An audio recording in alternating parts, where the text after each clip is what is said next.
Welcome, stranger. It's Sunday morning here, and I'm not awake yet. Time change. It's got me all messed up.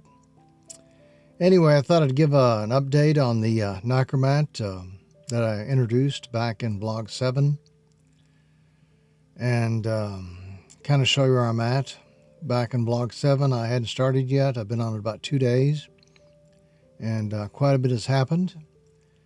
And for those interested, I thought we'd start that. On a side note, a friend of mine was watching my videos and he said, "Corey, why don't you smile more like the other creators on YouTube? Why don't you get excitement? Get excitement? Why don't you get excited?" And I told him that after 40 years of repairing cameras, this is excitement. This is smiling. Thank you very much. All right, let's get started. All right, let's start with top covers here and see what we've got. In the last video, you may or may not remember this one here. It was dented on top, and I said I would contact the customer and see about maybe replacing it. Well, I looked in my inventory and I had quite a few. There was a brassing right here of these top covers. Decided to go ahead and replace it anyway. Let's get a closer view. There it is right here. Move that camera back a little. As you can see, still dirty. I never did clean it up. But the top cover is bent, and you can see it there on the inside. Notice that they put foam around the meter window to keep dust out.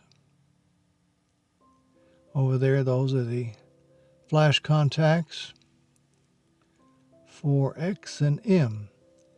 Nobody even knows what M is anymore.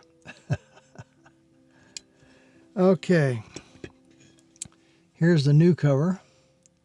As you can see, the top is in good shape. I've cleaned it up. It's got a few dings right here in the corner. There's a ding, but it doesn't look near as bad as the other one. So it was the best. And this has no brassing around the viewfinder here. So it'll make a much better cover. And I've put new foam around the window. You can see that. But this will work a lot better. This is the camera we're going by. I don't replace parts on all cameras unless I've got excess, unless I've got enough. Sometimes I just repair the old parts and send them back, or I'll order some cameras off eBay and replace the parts. But when I replace too many parts on a camera, I'm not making any money. So I have to kind of hold back on parts. That's those top covers are just cosmetic. So the next item we're going to look at is the rings on the front of the mirror cage. Here are the new ones that I say they're new, they're used. And I got to replace the old ones. Bunch of them here, too many. And that was because the others that came off the camera were damaged. They worked, but they looked terrible, and I wasn't sure about how reliable they'd be. Here are the two rings here that were damaged. Let's see if we can get a little close up here and I can show the damage. Okay, here we go. Come on. This is not going to be easy. I can see that. Here's the old one, and if you look, you'll see where's that? I need tweezers. This is hard. Right there, you can see that dent. It was dented in other places around the edge, little nicks. But that was the main one that I decided to go ahead and replace it. You can see it's still dirty. I didn't clean it up. Here's the one I replaced it with. As you can see, it's nice and clean and the edge is not dinged. That was one. And look at the other. Okay, I had to stop the, get the camera and stop the autofocus because it was messing up. I went to manual focus. You can see right here that ding right there on the edge, top and over. He must have dropped the camera, or somebody did. And they bent it in several other places here too. That had to be replaced. There was no question. This couldn't be sent back this way. And I have a lot of rings, so it wasn't a problem. Focus it again. Okay, let's get the good one now. Here's the replacement ring. As you can see, the edge is not dented anywhere. It's a good ring. Like I said, I went ahead and replaced them all. The reason you do that is because if one's dented, they're probably all bent slightly. And even though you can't see the damage, it's there. And so when you replace, get a blow from the front like that on an Nikkormat, you need to replace all the rings. Okay, set that aside. And what else here? I may have shown this in one of the other videos, but this is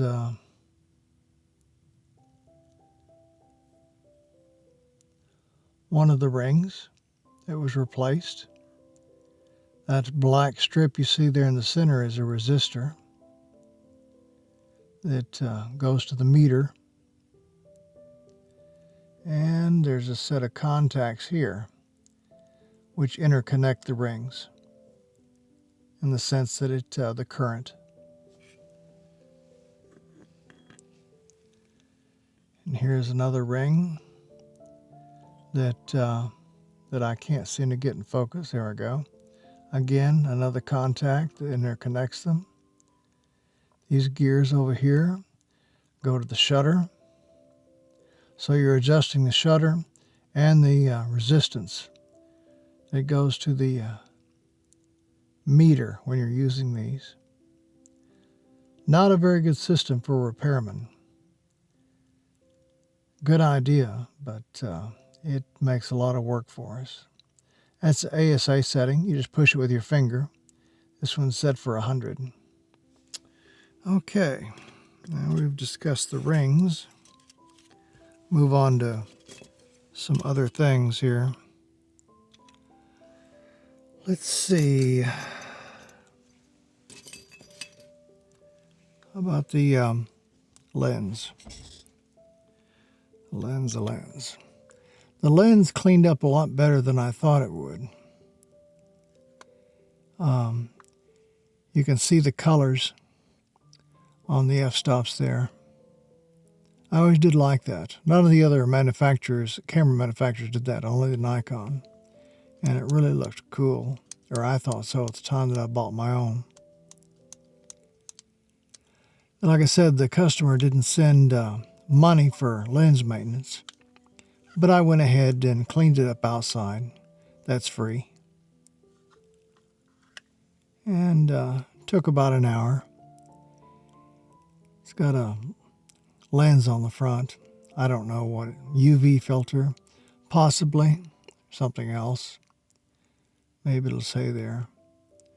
L1A, 52 millimeter. What is L1A? Does anybody know? No scratches on the back element. That's good. Okay, let's put the lens away. What else is there? Back cover. This is the original. And I got to looking at it, and it had a really bad spot there in the corner. And I could use sandpaper and get that off there, and I could repaint it, but paint just doesn't hold up on a camera. It'll rub off eventually. Let's switch to the other camera. And it looked pretty bad. That's brass underneath it. And I don't like painting these cameras. I like them to be in the original condition I found them.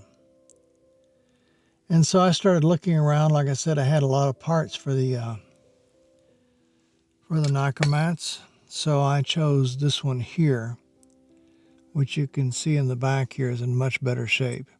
It still has a little brassing here at the corners, but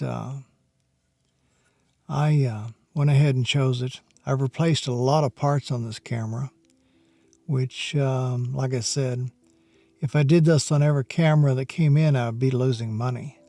This was just an exception because I had a lot of extra parts that I wasn't using anyway, so I went ahead and replaced it. When the customer gets back the camera, it's going to look nice. It's going to look, well, I won't say new, but it's going to look unused. So let's go ahead and move that away. See if there's anything else here that we could look at while I'm here. On the last video, I think we looked at this. This is the mirror cage. This is the original. I didn't replace this. But go ahead and get a closer look here. Mirror is not scratched up. And you probably will not remember unless you saw the last video, but this thing was just filthy up in here and here. It was just covered in dirt. But when I got the dirt off, it cleaned up real well. The original problem was this part right up here that I replaced. When the camera was dropped, you saw the other damage. It damaged this too. Those two X's on it, and whenever I have a damaged part, I always put X's on it, so if I go back in my parts bin, I'll know that this particular part, not to use it, that it is broken. And the levers on it were stiff, barely moving. Sometimes they'd work, sometimes they wouldn't. But the blow, whatever happened to it, bent everything out of shape, and so they weren't working. I put on another one. I had plenty of them. And so that's what the original problem was. That's the reason the follower was not working properly, was this part here. Okay. Well, this video is long enough, I think. I've got to put this back together now. I've cleaned everything and gotten it ready. And the camera is now ready to reassemble. Shutter looks good. I did put it on the tester. It's, let's say, within factory specs. A 40-year-old manual camera is not going to be dead on. But it's good enough to take pictures. In the books, they say 20%. If it's within 20% of the shutter speeds, well, it's passable. And it's ready to go. So I need to clean that. Looks like there's some battery acid in there. Yeah, I see it in there. It is. Okay. So anyway, that's pretty much it for this camera. I wanted to show you what the camera looked like after I had, finished with it, replacing parts, cleaning it up.